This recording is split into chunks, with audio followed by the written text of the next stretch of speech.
पायो जीवने राम रतन धन पायो पायो जीवने राम रतन धन पायो पायो जीवने राम रतन धन पायो।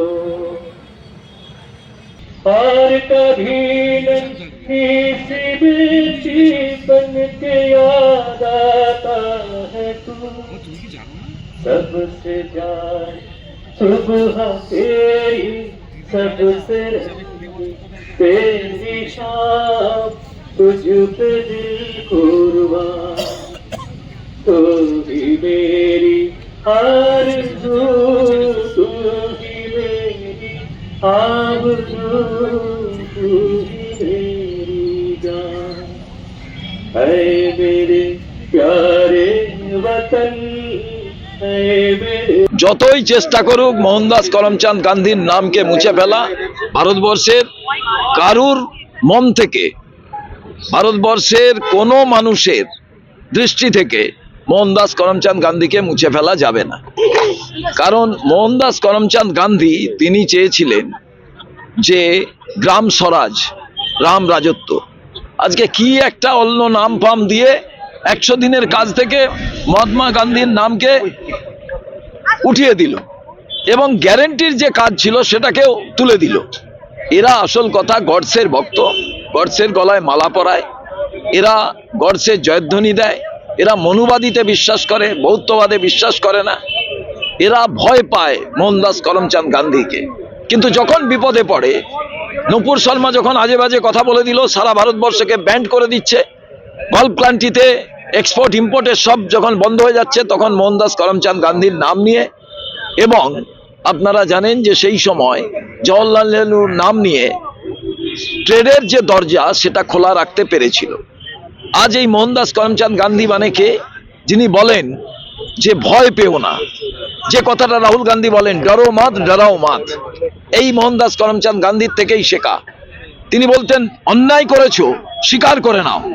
তিনি বলতেন আমি ইংরেজের বিরুদ্ধে করেছি, ইংরেজকে মেরেছি, হ্যাঁ মেরেছি, আমি স্বাধীনতা চাই।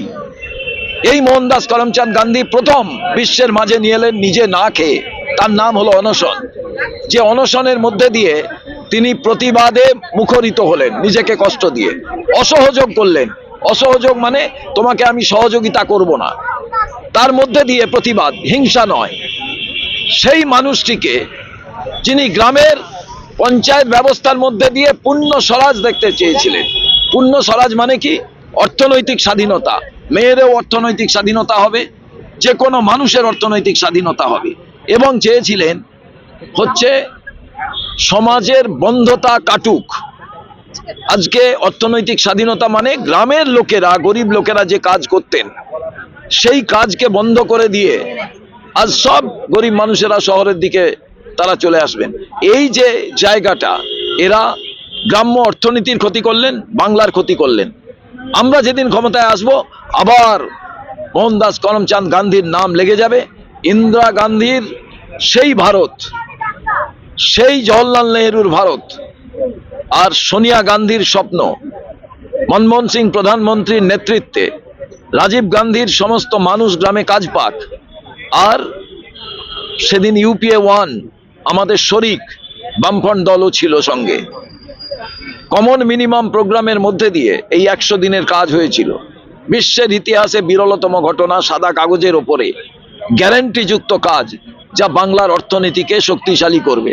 আর গ্রাম দিয়ে আজকে শহরকে অর্থনীতিতে আরো উন্নত করে তোলার যে স্বপ্ন, সেইটাকে কি একটা আজে বাজে নাম দিয়ে দিল কেন্দ্রীয় সরকার। কি রামফাম একটা কি দিয়ে দিল। আরে রাম মানে তো রাম রাজত্ব, প্রজারা যেখানে সুখে থাকবে। প্রজারা কোথায় সুখে থাকবে?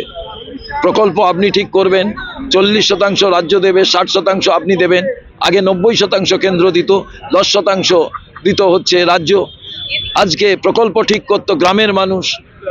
আজকে সব কিছুই শুধু নিজেদের হচ্ছে ধর্মীয় রাজনীতিকে কেন্দ্র করে এগুলোকে ধ্বংস করে দেওয়া। তারই বিরুদ্ধে আমরা এখানে দাঁড়িয়েছি। এবং একটা মূল কথা, গ্রামের 100 দিনের কাজ 3 বছর ধরে বন্ধ। রাজ্য সরকার কেন্দ্র সরকারের নিজেদের কোঅর্ডিনেশন নেই, একে অপরে মিথ্যে কথা বলছে, তার প্রতিবাদেও আমাদের এই ধর্ণা।